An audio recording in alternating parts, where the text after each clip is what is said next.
Tu veux réaliser l'impossible et gagner tous tes paris? Alors, plonge dans le monde secret des paris invincibles, car ces nouveaux paris n'étonneront pas seulement tes amis. Pour le premier pari, renverse une boisson dans un verre. Donne maintenant à ton adversaire 2 pailles qu'il doit mettre toutes les 2 dans sa bouche. Il doit maintenant entrer dans le verre avec une paille, l'autre doit se terminer à côté du verre. Quelle que soit la force avec laquelle il tire sur la paille, il ne parviendra pas à boire la boisson. Tu as donc gagné le pari. Pour le deuxième pari, demande à ton adversaire de casser un spaghetti en 2.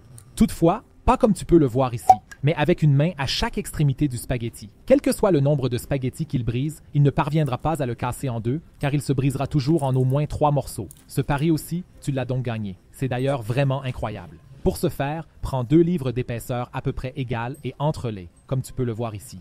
Prends toujours quelques pages d'un livre, puis quelques pages de l'autre livre, jusqu'à ce que tu arrives à la fin et que les 2 livres soient maintenant imbriqués l'un dans l'autre. Mets maintenant ton adversaire au défi de déchirer ses livres des 2 mains, comme tu peux le voir ici. Peu importe la force avec laquelle il tire, il ne parviendra pas à séparer les livres. Pour le prochain tour, tu as besoin de 2 verres, d'une feuille de papier et d'un autre verre à vin. Mets ton adversaire au défi de placer le verre de vin ici, de manière à ce qu'il se trouve sur le papier entre les 2 verres. Peu importe ce qu'il essaie, il n'y arrivera jamais, car la solution est la suivante. Tu dois plier le papier plusieurs fois, comme tu peux le voir ici, jusqu'à ce qu'il ressemble à ceci.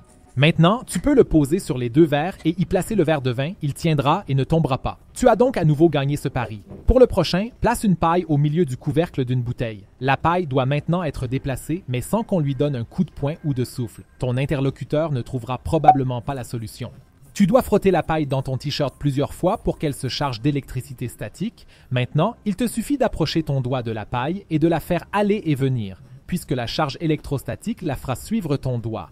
Pour le prochain tour, tu as besoin d'une bouteille remplie, d'un verre vide et d'une paille qui se trouve dans la bouteille. Le liquide doit maintenant passer de la bouteille au verre. Pour cela, il ne faut pas soulever la bouteille ni aspirer la paille. L'astuce consiste à s'approcher de la bouteille avec la bouche, à souffler fort et le liquide est transporté par la paille dans le verre. Même ainsi, tu auras gagné ce pari si ton vis-à-vis n'y pense pas. Donne à ton vis-à-vis une corde ou un ruban dans la main. Il doit tenir une extrémité du ruban dans chaque main.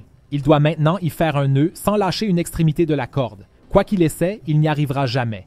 La solution est simple. Il te suffit d'abord de croiser les bras, puis de prendre chaque extrémité du ruban dans ta main, et si tu dénoues à nouveau tes bras maintenant, tu feras ainsi automatiquement un nœud dans la corde. Parie avec ton vis-à-vis qu'il ne parviendra pas à soulever une bouteille avec une seule paille.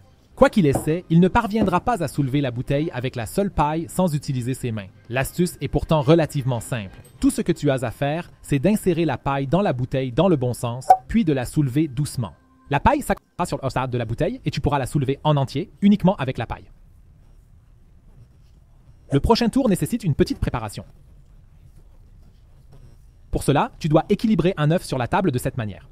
Maintenant, tu donnes également un œuf à ton vis-à-vis et tu lui dis d'essayer la même chose. Peu importe ce qu'il essaie, il ne parviendra pas à équilibrer l'œuf sur la table, car l'astuce se déroule de la manière suivante. Tu dois d'abord mettre une petite quantité de sel sur la table et poser l'œuf sur le sel pour l'équilibrer. Il suffit de souffler sur le surplus de sel. Ainsi, on ne le voit plus et on a l'impression que tu as équilibré l'œuf sur la table. Et voilà, tu as gagné ton pari. Au fait, savais-tu qu'il y a 10 emballages que tu as déjà mal utilisés toute ta vie? Tu découvriras lesquels et comment les utiliser correctement dans la vidéo en cliquant ici sur l'image de la vidéo. Regarde-la directement.